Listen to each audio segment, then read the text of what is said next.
இன்று நாம் பூமியின் புவியியல் வரலாற்றில் ஒரு வியக்கத்தக்க கண்டுபிடிப்பை பற்றி பார்க்க போகிறோம். விஞ்ஞானிகள் கிரீன்லாந்துக்கும் கனடாவுக்கும் இடையே ஒரு புதிய கண்டத்தை கண்டுபிடித்துள்ளார்கள். இந்த கண்டுபிடிப்பு எப்படி நிகழ்ந்தது, இதன் புவியியல் மற்றும் வரலாற்று முக்கியத்துவம் என்ன என்பதை பற்றி இந்த வீடியோ தொகுப்பில் பார்க்கலாம். நம் பூமியில் ஆசியா, ஆப்பிரிக்கா, ஐரோப்பா, வட அமெரிக்கா, தென் அமெரிக்கா, ஆஸ்திரேலியா, அண்டார்டிகா என 7 கண்டங்கள் உள்ளன.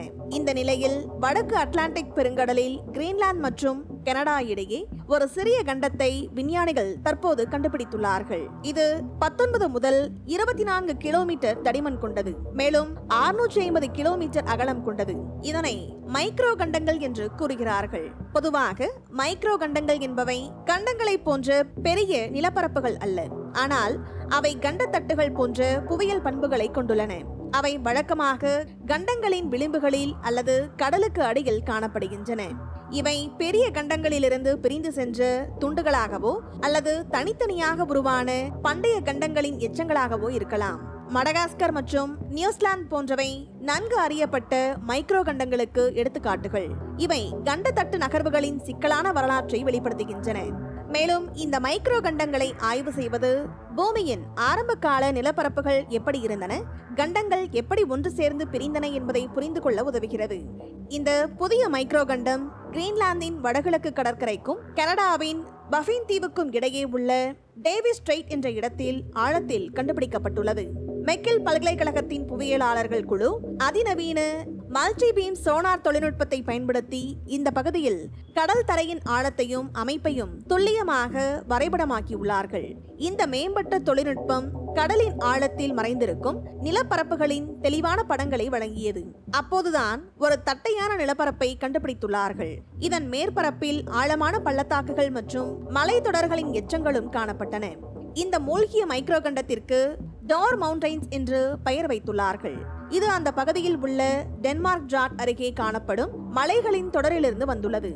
மேலும் இந்த மைக்ரோ கண்டம் சுமார் 33 முதல் 61 மில்லியன் ஆண்டுகளுக்கு முன்பு பாலியோஜீன் காலகட்டத்தில் டெக்டோனிக் செயல்முறைகளால் உருவாகியிருக்கலாம் என்று விஞ்ஞானிகள் கூறுகிறார்கள். இந்த காலகட்டத்தில் கிரீன்லாந்து மற்றும் வட அமெரிக்கா மெதுவாக ஒன்றை விட்டு ஒன்று விலகி சென்றன. மேலும் இந்த மைக்ரோ கண்டம் சுமார் 800 கிலோமீட்டர் நீளமும் 200 கிலோமீட்டர் அகலமும் கொண்டது. இதன் பரப்பளவு ஸ்பெயினை விட சற்று பெரியது என்று கூறியுள்ளார்கள். இதன் தனித்துவமான நீள்வட்ட வடிவம் மற்றும் ஆழமான பிளவுகள் இது நீண்ட புவியியல் வரலாற்றை கொண்டுள்ளது என்பதை காட்டுகின்றன. மேலும் விஞ்ஞானிகள் அந்த கடற்பரப்பில் இருந்து சேகரிக்கப்பட்ட பாறை மாதிரிகளை அதிநவீன கனிமவியல் மற்றும் புவி வேதியியல் பகுப்பாய்வுக்கு உட்படுத்தியுள்ளார்கள். இந்த பாறைகளின் கனிமவியல் அமைப்பு, குறிப்பாக குவார்ட்ஸ் மற்றும் ஃபெல்ஸ்பார் போன்ற கனிமங்களின் விகிதம் பூமியின் கண்ட மேலோட்டத்தில் காணப்படும் பாறைகளுக்கு மிகவும் ஒத்திருந்துள்ளது. இந்த கண்டுபிடிப்பு ஜார் மலைகள் பல பில்லியன் ஆண்டுகளாக இருந்து வந்துள்ளது என்பதையும் இந்த பகுதி பூமியின் ஆரம்பகால புவியியல் வரலாற்றை புரிந்து கொள்ள ஒரு முக்கியமான திறவுகோலாக இருக்கலாம் என்பதையும் காட்டுகிறது. மேலும் இந்த ஜார் மலைகள் மைக்ரோ கண்டத்தின் கண்டுபிடிப்பு வட அமெரிக்கா மற்றும் கிரீன்லாந்து எவ்வாறு பிரிந்தன என்பதை பற்றிய நமது புரிதலை ஆழமாக்குகிறது. இந்த கண்டம் ஒரு காலத்தில் இந்த 2 பெரிய நிலப்பரப்புகளுக்கும் இடையே ஒரு பாலமாக இருந்திருக்கலாம். கண்டங்கள் பிளவுபடும் போது பெரிய நிலப்பரப்புகளுக்கு இடையே சிறிய கண்டத்துண்டுகள் பிரிந்து செல்வது பொதுவானது. அட்லாண்டிக் பெருங்கடல் உருவான போது இது போன்ற பல சிறிய கண்டங்கள் உருவாகி பிரிந்து சென்றிருக்கலாம். நம் பூமியின் நிலப்பரப்புகள் நிலையானது போல தோன்றலாம், ஆனால் உண்மை அதுவல்ல. விஞ்ஞானிகள் ஒரு காலத்தில் தற்போதைய கடல் பகுதி மறைந்து புவி தட்டுகள் இணைந்து புதிய கண்டங்கள் உருவாகலாம் என்று கூறுகின்றார்கள். இந்த கண்டுபிடிப்பு புவியியல் வரலாற்றில் ஒரு புதிய அத்தியாயத்தை திறந்துள்ளது.